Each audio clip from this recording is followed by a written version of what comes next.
ഇനി ഏത് എക്സസൈസ് നമ്മൾ ചെയ്യുന്നതിന് മുമ്പ് നമ്മുടെ ശരീരം ഒന്ന് വാമപ്പ് ചെയ്യണം. ഓക്കെ, അതിനുവേണ്ടി ഞാൻ ചെയ്യുന്ന പരിപാടി എന്താണെന്ന് വെച്ചാൽ നമ്മുടെ വീടിൻ്റെ ഫ്രണ്ടിലുള്ള ഫുട്പാത്ത് ഉണ്ടല്ലോ, ആ ഫുട്പാത്തിൽ എന്ന് പറഞ്ഞാൽ നമ്മുടെ വീടിൻ്റെ ഒരു 3 വീടിൻ്റെ അപ്പുറത്തേക്ക് നമ്മൾ അളന്ന് വെച്ചിട്ട് ഇവിടുന്ന് ഒരു ഒറ്റ പോക്കാണ് ഞാൻ കാണിച്ചെടുത്തേക്ക്.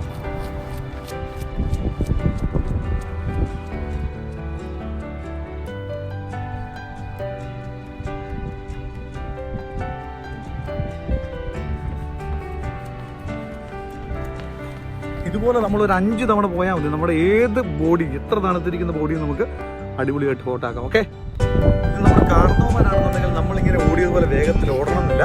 ഈ കാണുന്നവർ നമ്മൾ വേഗത്തിൽ നടന്നാൽ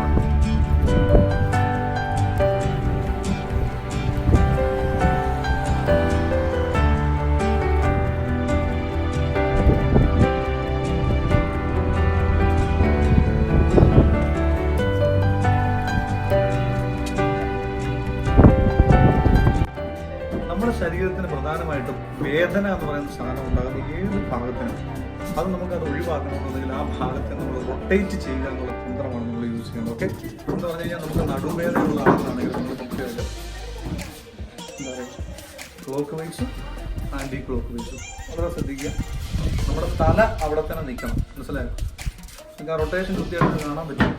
അതായത് 4 ദിക്കിനെയും ലക്ഷ്യം വെച്ചിട്ട് നമ്മൾ നീക്കിയാൽ മതി. ഓക്കെ, ഒരു 5 പ്രാവശ്യം വലത്തേക്കാണെങ്കിൽ 5 പ്രാവശ്യം കണ്ടോ, വൈഡ് ആംഗിളിലേക്ക് നമുക്ക് പോകാൻ പറ്റും. നമ്മുടെ ഹോട്ടലുകളിലൊക്കെ പഴയ കാലത്ത് മുഴുവനായിട്ട് കാണാൻ പറ്റും അതേ രീതിയിൽ കേട്ടോ. പക്ഷേ നിങ്ങൾ ശ്രദ്ധിക്കണം, നമ്മുടെ തല പെടലി എന്ന് പറയുന്നത് ആ പോയിന്റിൽ തന്നെ നിൽക്കണം. ഓക്കെ, അതിനുശേഷം നമുക്ക് പ്രധാനമായിട്ടും പെയിൻ വരുന്ന ഒരു സാധനമാണ് മുട്ടെന്ന് പറയുന്നത്. മുട്ട് നമ്മൾ കാലുകൾ ഇങ്ങനെ ചേർത്ത് പിടിച്ചിട്ട് ഇതുണ്ട് ഈ സെയിം മൂവ്മെന്റ് തന്നെ 1 2 അതുപോലെ തന്നെ 3 അതുപോലെ തന്നെ ഈ സാധനം തന്നെ തിരിച്ചു. എത്ര പ്രാവശ്യം നമ്മൾ വലത്തേക്ക് ചെയ്യുന്നോ അത്രയും തവണ തന്നെ ഇടത്തേക്ക് ചെയ്യും. കുറച്ച് കഴിഞ്ഞാൽ നമുക്ക് ആ ബാലൻസ് വരും കേട്ടോ. പിന്നെ പ്രധാനമായിട്ടും നമുക്ക് ചെയ്യേണ്ടത് കൈയാണ്, കൈയുടെ റിസ്റ്റ്. ആ റിസ്റ്റിനെ ഇങ്ങനെ പിടിച്ചിട്ട് മറ്റൊരു കൈ കൊണ്ട് നമ്മൾ പിടിച്ചിട്ട് വലത്തേക്ക് തിരിച്ചിടത്തേക്ക്. ഓക്കെ, ഞാൻ വീണ്ടും ഒന്നുകൂടെ കാണിച്ചു തരാം. കൈക്കകത്തേക്ക് വിരലുകൾ കോർത്ത് പിടിക്കുന്നു, ചേർത്ത് പിടിക്കുന്നു. 3 4 5 തിരിച്ചും 1 2 3 4 and 5. ഇതുപോലെയാണ് നമ്മുടെ ഏത് ശരീരത്തിന്റെ ഭാഗത്തും. ഫോർ എക്സാമ്പിൾ ഞാൻ പറയുകയാണെങ്കിൽ നമ്മുടെ വീട്ടിലൊരു വാഹനം ഉപയോഗിക്കാതെ കിടക്കുകയാണെന്ന് വിചാരിക്കുക അല്ലേ, നമ്മൾ പിന്നീട് ആ വാഹനം ഓടിക്കാനെടുക്കുമ്പോൾ എന്താ സംഭവിക്കുന്നത്, ക്രാക്ക് റീക്കൂ എന്നുള്ള ശബ്ദം കേട്ടില്ലേ?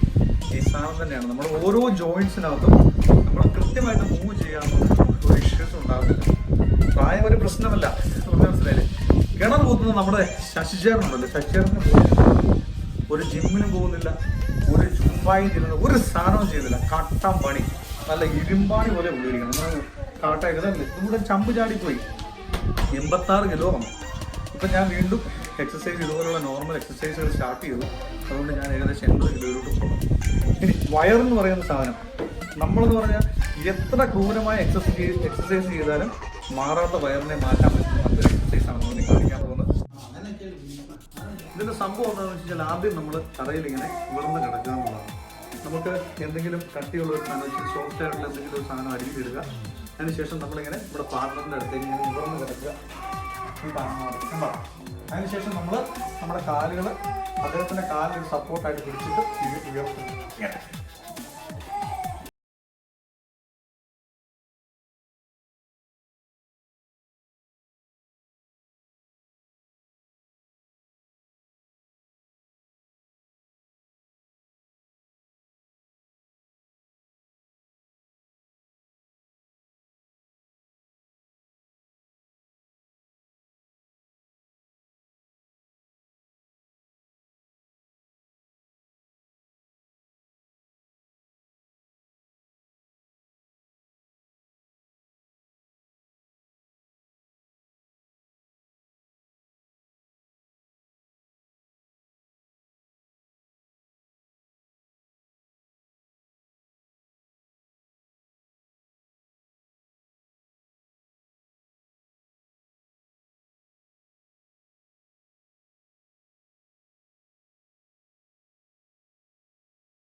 വർക്ക് ചെയ്താൽ മതി.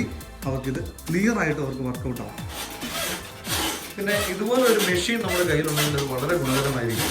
കാരണം എനിക്ക് തോന്നിയിരിക്കുന്ന ട്രെഡ്മില്ലിനേക്കാളും കുറച്ചും കൂടെ സേഫ് ആയിട്ട് എനിക്ക് തോന്നുന്നത്. കാരണം എന്താണെന്ന് വെച്ചാൽ ട്രെഡ്മിൽ നമ്മൾ കിട്ടുന്ന കൂടുതലും മോഡലുകൾ നമുക്ക് മോട്ടർ നമ്മൾ വൈൻഡ് ചെയ്യുന്ന സാധനമാണ്. അപ്പോൾ നമുക്ക് എന്തെങ്കിലും ഒരു കലകറക്കോ എന്തെങ്കിലും ഒരു പ്രശ്നം വന്നു കഴിഞ്ഞാൽ ഒരു ഒറ്റയ്ക്ക് ചെയ്യുവാണെങ്കിൽ അത് ചിലപ്പോൾ അവർ വീടാനൊക്കെയുള്ള ചാൻസ് ഉണ്ട്. പക്ഷേ ഇതാണെന്നുണ്ടെങ്കിൽ നമ്മൾ സെൽഫ് പവേർഡ് ആണ് സാധനം. അപ്പോൾ നമുക്കൊരു ഇഷ്യൂ ഒന്നും ഇല്ലാതെ ഈ സംഭവം നമുക്ക് വർക്കൗട്ട് ചെയ്യാൻ സാധിക്കും. അച്ചായി ഇത് ചെയ്തിട്ട് അച്ചായി എങ്ങനെയാണ് തോന്നുന്നത്, ഫീൽ ചെയ്യുന്നത് സംഭവം ചെയ്തിട്ട്? പ്രായമായ ആളുകൾക്ക് നിസ്സാരമായിട്ട് ചെയ്യാനുള്ളതേ ഉള്ളൂ. നമ്മൾ ആഹാരം കഴിക്കുന്നതിലും ഒരു കൃത്യനിഷ്ഠ പാലിക്കണം. പച്ചക്കറി കൂടുതലായിട്ട്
പിന്നെ നമ്മൾ ശ്രദ്ധിക്കേണ്ട കാര്യം എന്ന് പറഞ്ഞു കഴിഞ്ഞാൽ മത്സ്യങ്ങൾ നമുക്ക് ഈസി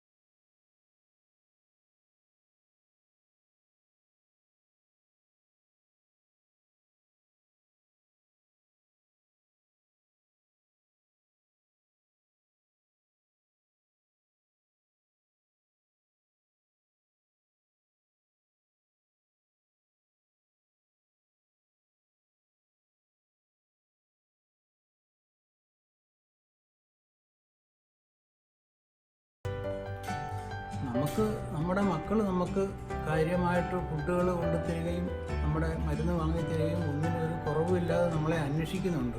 എങ്കിലും നമ്മളും നമ്മുടെ ആരോഗ്യത്തിന് വേണ്ടി കഴിവതും രാവിലെ ഒരു അരമുക്കാൽ മണിക്കൂറെങ്കിലും നടക്കാൻ ശ്രമിക്കുക. നമ്മൾ ചെയ്യുന്ന ഈ രീതിയിലുള്ള കുറേ കാര്യങ്ങൾ ചെയ്യുകയും നല്ല നാരുള്ള ഭക്ഷണങ്ങൾ കഴിക്കുക, ഇങ്ങനെയുള്ള കുറേ കാര്യങ്ങൾ നമ്മുടെ മക്കൾ എങ്ങനെയാണെങ്കിലും നമ്മൾ കൂടെ അത് ശ്രദ്ധിച്ചെങ്കിൽ മാത്രമേ നമ്മുടെ ആരോഗ്യം നിലനിർത്താൻ പറ്റുള്ളൂ.